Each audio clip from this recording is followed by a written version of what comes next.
Kung naalala nyo na nag-GPS race tayo, nakitang-kita natin kung saan siya dumadaan. Tumatawid ng dagat to si Inday, mga lodi. Kitang-kita sa GPS race.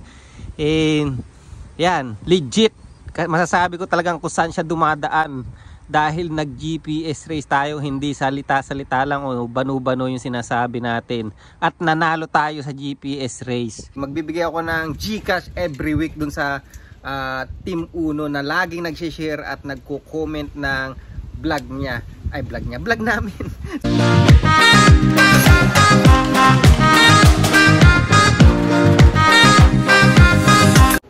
So yun mga kalapatids, nakita nyo na naman yung pagmumukha ko. So for today's video mga lodi, yan, update lang muna tayo.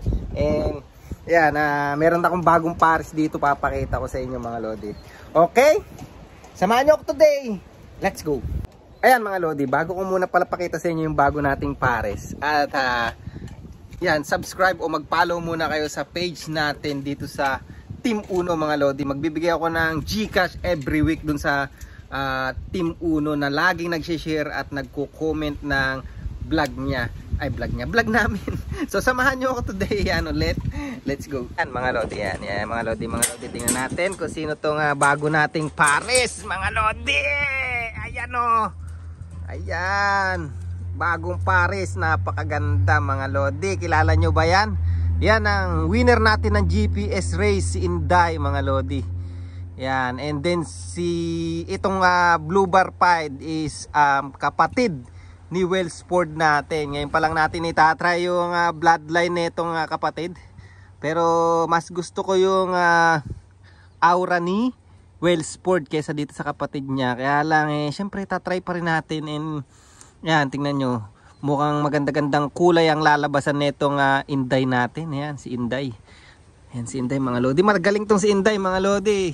Siya yung pag nagtotos ako sa mga young bird ko, siya yung sinasama kong old bird. Siya yung nag-iisang old bird na sinasama ko kasi gusto ko siyang kung naalala nyo na nag-GPS race tayo, nakitang-kita natin kung saan siya dumadaan. Tumatawid ng dagat to si Inday mga lodi. Kitang-kita sa GPS race. And yan, legit. Masasabi ko talagang kung saan siya dumadaan.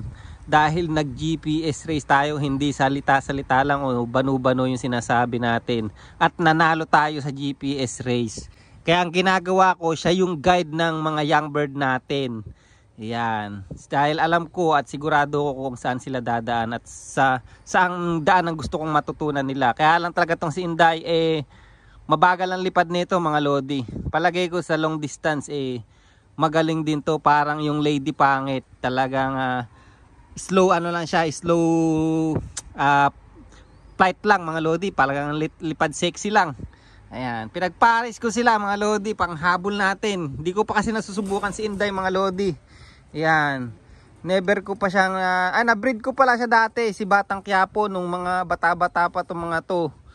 Ayan, so gusto ko uli yung pairing nito dahil ayan, yung mata nga naman, unang-una yung mata mga lodi. Kahit di tayo anuhan sa mata, ayan tingnan yung mata ng Wellsport line natin. Ayan, ayan yung mata niya. And ito naman ang mata ni Inday, kulay orange mga lodi. Ayan, medyo mapulang orange, yellow yan mga lodi. At kakaiba yung mata nito mga lodi. Natatawa sa mata ni Inday kasi parang matang kambing. Ayan, ayan mga lodi, si Inday natin na winner ng GPS race at guide pa ng young bird natin dahil alam nga natin kung saan siya dumadaan. Ayan, so try natin, tingnan lang natin, wala namang mawawala.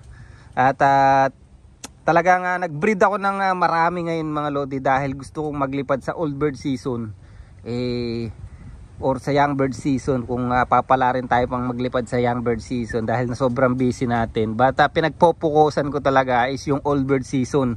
Talagang gusto kong makaabot sa 1,200 km mga lodi na wala pa talaga kasing Pilipinong nananalo sa buong federation ng Auckland na champion ng 1,200 km. Yan. So ulitin ko, baka mamaya may mambash na naman sa akin. So magkaiba yung club champion sa federation champion. Yung federation champion, it means nag-combine yung buong club Yan. So kung sa Auckland is may 5 club, lahat 'yon federation nag-combine. So ang tawag is 1,200 kilometer race federation race mga lodi. So pagka nanalo ka sa club, club lang 'yon, sa club nyo lang. Iba yung pagka nanalo ka sa federation kasi marami kang kalaban doon. Buong Auckland, buong club, 5 club, ganun. At yun, wala pang Pilipino na nanalo sa federation. So sana maukit din yung natin, pangalan natin doon. So sa 700 kilometer na yearling sa club namin inanalo ko. At mabigat-bigat na laban din yun dahil nag-combine din yung club doon mga lodi. But as a overall, kung di ako nagkakamali, sa buong federation ng Auckland nasa pang 8 yata ako noon. O basta nasa top 10 ako kung di ako nagkakamali. Si Stubborn. Pero sa club naman is pang 3rd overall yata si Stubborn noon, and yearling champion tayo mga lodi. Ayan. So try lang natin, wala nang mawawala, 'di ba? Ayan oh. Napakaganda. So ginupitan ko nga ng pakpak tong isa dahil so ito yung original na Wellsport natin mga lodi. At pinaris ko si Wellsport natin sa champion ng North Section. 500 plus kilometer na si Lot Lot. Yan. At meron silang young bird ngayon mga lodi. Blue bar. Ang ganda oh. Ang laki oh. Ang laki mga lodi oh. Ayan. Lagay natin dyan. Ayan. Lagay natin dyan oh. Laki. Bali pangalawang anak na ni to. May Lot Lot mga lodi no. Solid mga lodi. Anak ni Lot Lot. Federation champion natin ng North Section. 500 plus kilometer. Yan ang anak. Ayan, and Wellsport natin. Bali, half sibling to ni Batang Quiapo natin mga lodi oh. Mga umaabot ng 700 plus kilometer. Yan, so nagsubok-subok talaga tayo ng mga iba-ibang line ngayon. At sisiguraduhin kung puro breed ko muna yung i-race ko. Kasi gusto kong bumuo talaga ng pamilya ng ibon dito mga lodi. At pagka sakasakaling mabuo ko na yung pamilya ng ibon dito sa New Zealand or yung mga Stubborn line ko saka Wellsport line ko, pagka nakuha ko na yung talagang malalakas na ibon, iuuwi ko ng Pilipinas mga lodi. Yan, hindi naman kasi ganung 1 month, 3 months o 1 week makakabuo ka na ng pamilya ng ibon na malalakas. So taon talaga mga lodi, 2 years, 3 years o minsan mahaba pa. Kaya nagpapaturo din ako sa mga veterano mga lodi para mapabilis yung pagpapalakas ng ibon natin dito mga bloodline. Ayan, mauuwi natin sa Pilipinas. Ayan. At sa lahat talaga ng mga sumusuporta natin mga lodi, yan ang mga unang magkakaroon honestly. Yan, dahil wala tayo ngayon dito sa kinatatayuan natin kundi dahil sa mga followers natin mga lodi. Alright, napakaganda mga lodi. So Wellsport to and Lot Lot. At yung kapatid nga ni Lot Lot si Matit, yan, is winner din ng federation yun mga lodi. Medyo malaki-laking kinabig na pera ni paring Brainslope dun. At siya lang yata yung nagpainom na naka-member ko mga lodi. Yung iba pag nananalo sa pooling tumatakbo na Si Brainslope mga lodi, nilibre pa tayo. Talagang malupit talaga si Brainslope Alright.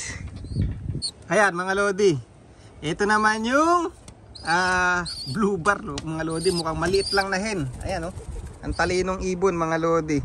Bali ito yung unang anak ni Lot Lot sa talambuhay niya, first egg niya. At ang kapares, ang tatay ni Stubborn. Ito yung kinalabasan. Medyo maliit na blue bar pero I believe na malakas na ibon to mga lodi. Yan, napakaliit lang na hen. Yan, maliit lang na ibon at ang lakas ng dugo ni Lot Lot mga lodi Talagang panay puro blue bar ang anak, puro dirty blue bar. Ayan ang inaanak. Lakas mga lodi. Yan, pinayaya ko nga yan. At dito ka na, huwag ka nang malikot yan. Pakita ko muna sa kanila. Yan pang old bird season natin yan. Ayaw niya talaga. Grabe talagang ibon to. Matalino mga lodi. Natuto siya nga tumukang mag-isa ngayon. Kasi nga kinuha ko na yung magulang niya. Pinayaya ko to. Ayan, but okay naman siya mga lodi. Yan, mga 1 linggo, 2 linggo pwede na to lagi sa lalop natin. Alright.